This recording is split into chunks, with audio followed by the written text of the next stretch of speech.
कविता और राम के घर के बाहर पास ही में उनके खेत थे, जहाँ राम टमाटर उगाया करता था। ए जी, आप खाना खाने आ जाए। आ रहा हूँ, बस थोड़ा पानी डालकर आ रहा हूँ। जब राम खाना खाने घर आया, कब से आपको आवाज दे रही थी, अब तक तो सारा खाना ठंडा हो गया। अब क्या करूँ, सारे पौधों को ढंग से पानी नहीं दूंगा तो अच्छे टमाटर कहाँ से उगेंगे। चलो जल्दी जल्दी खाना दो, व्यापारी आने वाले हैं टमाटर खरीदने। ठीक है ठीक है। कविता ने राम को खाना परोसा और राम ने खाना खाना शुरू कर दिया। उसका खाना खत्म हुआ और वहाँ एक व्यापारी आ गया। राम भाई, हाँ आया। इस बार मंडी बहुत तंग है। मैं टमाटर की कीमत 15 रुपए किलो ही दे सकता हूँ। ये तो बहुत कम है भाई। भाई यही दाम है, सोच लो। पर शहर के बाजार में तो 30 रुपए किलो बिक रहे हैं टमाटर। अरे बाजार में बेचने में नुकसान भी तो होता है। कितने टमाटर पिचक जाते हैं, उन्हें कोई नहीं खरीदता। फिर टमाटर बेचने के लिए जो बंदा खड़ा रहता है उसकी पगार, बहुत खर्चा है भाई, तुम नहीं समझोगे। लेकिन भाई 15 रुपए का दाम तो बहुत ही कम है। देखो भाई, ज्यादा से ज्यादा मैं तुम्हें 17 रुपए दे सकता हूँ। अगर तुम्हें पड़बड़े तो दे दो। राम निराश हो गया, पर उसे टमाटर बेचना ही था। ठीक है भाई, ठीक है, दे दो। ठीक है भाई, 17 रुपए के हिसाब से 300-400 रुपए हुए, ये लो। वो व्यापारी सारे टमाटर लेकर चला गया और राम निराश होकर घर लौटा। क्या हुआ, दाम सही नहीं मिला? शहर में टमाटर 30 रुपए किलो बिकते हैं और हमें बस 17 रुपए मिले। ये तो अन्याय है। लेकिन अगर टमाटर बेचूं नहीं तो खराब हो जाएंगे। तो आप टमाटर खुद शहर जाकर क्यों नहीं बेचते? अरे अगर मैं शहर गया तो यहाँ मेरे खेतों का ख्याल कौन रखेगा? अब सब मैं देख लूंगी। लेकिन कैसे? तुम घर का काम करोगी या खेत संभालोगी? आप फिक्र मत कीजिए, मैं सुबह सारे घर का काम खत्म करके खेत भी संभाल लूंगी। वैसे भी आपने मुझे अच्छे से खेती सिखाई है। वो तो है, पर क्या हम कर पाएंगे? कोशिश तो कर सकते हैं। हाँ। और बस तय हो गया कि कविता टमाटर उगाएगी और राम शहर के बाजार में टमाटर बेचने जाएगा। एक हफ्ते बाद टमाटर की नई फसल निकली और राम ने टमाटरों को टेम्पो में भर दिया। आज पहला दिन है, उम्मीद है सब सही होगा। बिल्कुल सही होगा, आप फिक्र मत कीजिए। राम शहर के बाजार के लिए निकल गया। यहाँ पहुंचकर उसने टमाटर बेचने शुरू कर दिया। ताजे टमाटर 30 रुपए किलो, बस 30 रुपए किलो, 30 किलो। मेरे 2 किलो, मुझे भी 2 किलो, मुझे 1 किलो। और देखते ही देखते राम की टेम्पो के बाहर औरतों की भीड़ लग गई। 4 घंटे में उसके बस थोड़े से टमाटर बचे थे। टमाटर हैं क्या? बस 4 किलो है। सारे मुझे दे दो। शहर वालों को ताजे रसीले टमाटर कम दामों पर मिले, इसलिए सब धड़ाधड़ बिक गए। फिर किशन उसी टेम्पो में गांव लटा। राम ने टेम्पो वाले को 1000 रुपए दे दिए। अरे कविता, बहुत अच्छा दिन था आज का। क्या सारे टमाटर बिक गए? हाँ, सब बिक गए। कुल मिलाकर 250 किलो के 7500 रुपए मिले थे।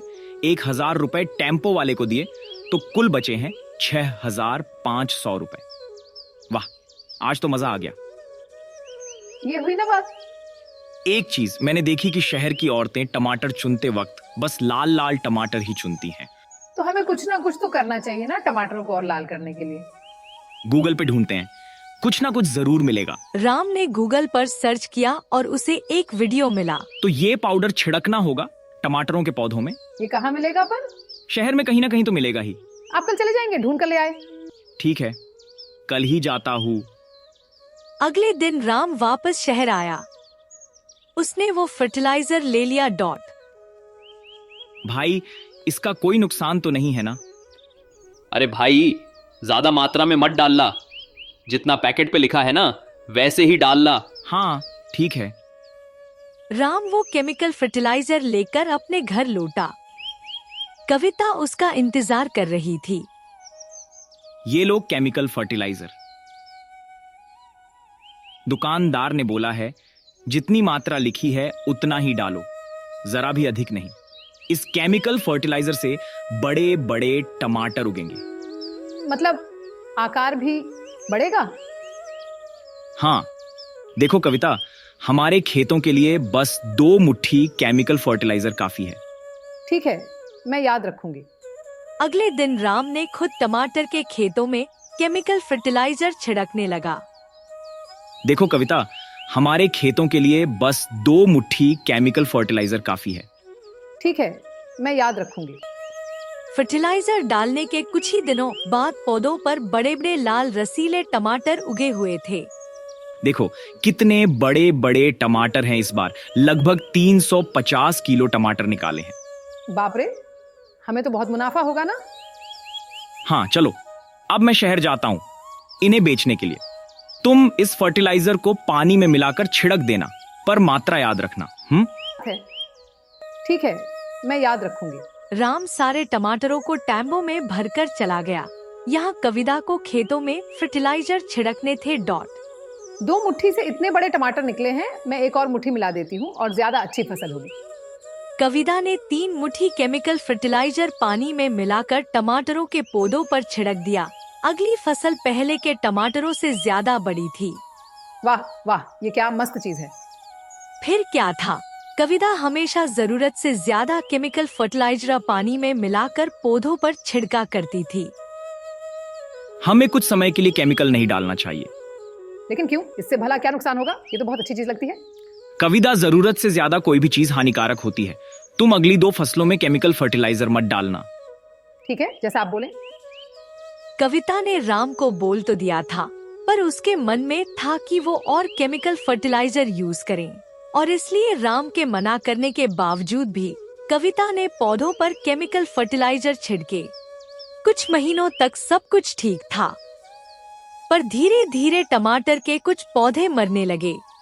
अरे ये इन्हें क्या हुआ? कल तक तो ठीक थे। शायद ये केमिकल फर्टिलाइजर का असर है। मैं ये पौधे तोड़ देता हूँ, यहाँ नए पौधे लगाएंगे, वरना ये सारे खेत में फैल जाएंगे।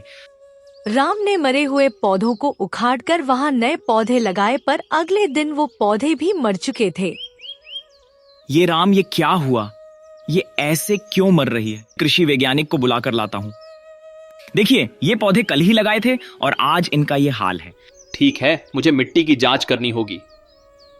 वैज्ञानिक ने मिट्टी का सैंपल ले लिया। जब वैज्ञानिक ने मिट्टी की जांच की, तो मिट्टी में जरूरत से ज्यादा केमिकल्स थे। आपकी मिट्टी खराब हो चुकी है। जरूरत से ज्यादा केमिकल फर्टिलाइजर के इस्तेमाल की वजह से आपकी पूरी जमीन में बस केमिकल्स है। अब यहाँ पौधे उगना मुश्किल है, और जो पौधे अभी भी बचे हैं उस पर जरा भी फर्टिलाइजर यूज मत कीजिएगा। ये बात सुनकर राम और कविता 2 लोग हक्के बक्के रह गए। ये सब मेरी वजह से हुआ है। आपने मना किया था, फिर भी मैं केमिकल डालती रही। कविता ने थोड़े से लालच की वजह से आज उसके उपजाऊ खेत को बंजर बना दिया। अगर आज वो बिना केमिकल के खेती करते तो शायद कम कमाते, पर उनके खेत उपजाऊ होते और उनकी जिंदगी अच्छी होती।